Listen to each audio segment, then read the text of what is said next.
Hi friends, ఈరోజు నేను చూపించబోయే రెసిపీ స్వీట్ కార్న్ ఒలిచి పెట్టుకున్నాను. శనగలు నానేసుకొని ఉడికించుకొని పెట్టుకున్నాను. పచ్చివైనా వేసుకోవచ్చు, ఉడకబెట్టకుండా కూడా పచ్చి కూడా వేసుకోవచ్చు. పెసరపప్పు నానేసి పెట్టుకున్నాను. దాదాపు ఒక 2 గంటలు లేదా 3 గంటలు నానబెట్టుకోవచ్చు. అలాగే చిన్న పచ్చిమిరపకాయ ముక్కలు చిన్న చిన్నగా తీసి పెట్టుకున్నాను.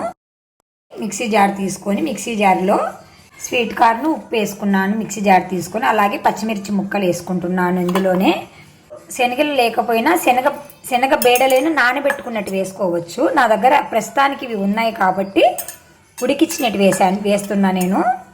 వీటన్నింటినీ మిక్సీ పట్టుకోవాలి. పెసరపప్పు, శనగలు,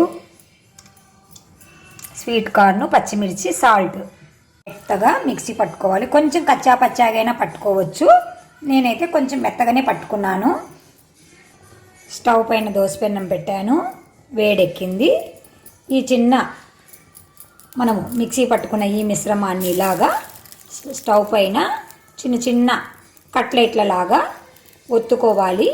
మీకు ఇష్టం ఉంటే ఇంకా సన్నగా తరిగిన ఆనియన్స్ వేసుకోవచ్చు, సన్నగా తరిగిన కొత్తిమీర అది కూడా వేసుకోవచ్చు. ఓకేనా ఫ్రెండ్స్? ఇలాగా అటు ఇటు కొంచెం ఆయిల్ వేసుకొని కాల్చుకోవాలి. కొంచెం లైట్గా వేసుకొని కాల్చుకోవాలి. ఇటు ఒక పక్క కాలాక ఇంకొక వైపుకు టర్న్ చేసుకోవాలి. చాలా టేస్టీగా ఉంటాయి ఫ్రెండ్స్. ఇవి చిన్నపిల్లలు కానీ స్కూల్ నుంచి వస్తే, మనకు కానీ ఆఫీస్ నుంచి వస్తే ఇలాంటి స్నాక్ ఐటమ్స్ చేసుకొని తింటే చాలా చాలా టేస్టీగా ఉంటుంది. చాలా విటమిన్స్ మన బాడీలోకి వెళ్తాయి ఫ్రెండ్స్. తప్పకుండా మీరు ట్రై చేసుకొని కొంచెం ఓపిక తెచ్చుకొని చేసుకోండి ఫ్రెండ్స్.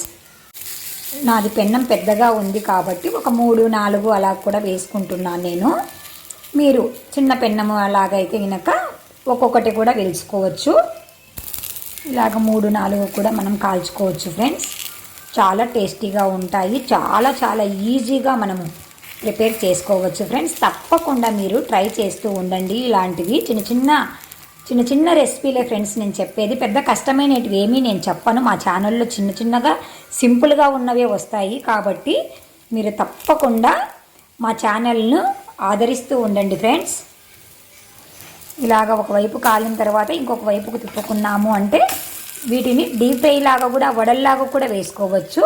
నేను ఇలాగైతే ఆయిల్ తక్కువ పడుతుంది కదా అన్నట్లుగా ఇలా చేస్తున్నాను ఫ్రెండ్స్. వీటిని మనము టమాటా సాస్తో అయినా తినొచ్చు, ఇలాగే ఒట్టివైనా తినొచ్చు. ఎందుకంటే ఉప్పు కారం వేస్తాం కదా. ఇంకా మీకు ఇష్టం ఉంటే కొద్దిగా జీలకర్ర, వాము కూడా వేసుకోండి. చాలా టేస్టీగా ఉంటాయి. ఓకేనా ఫ్రెండ్స్? By bye friends.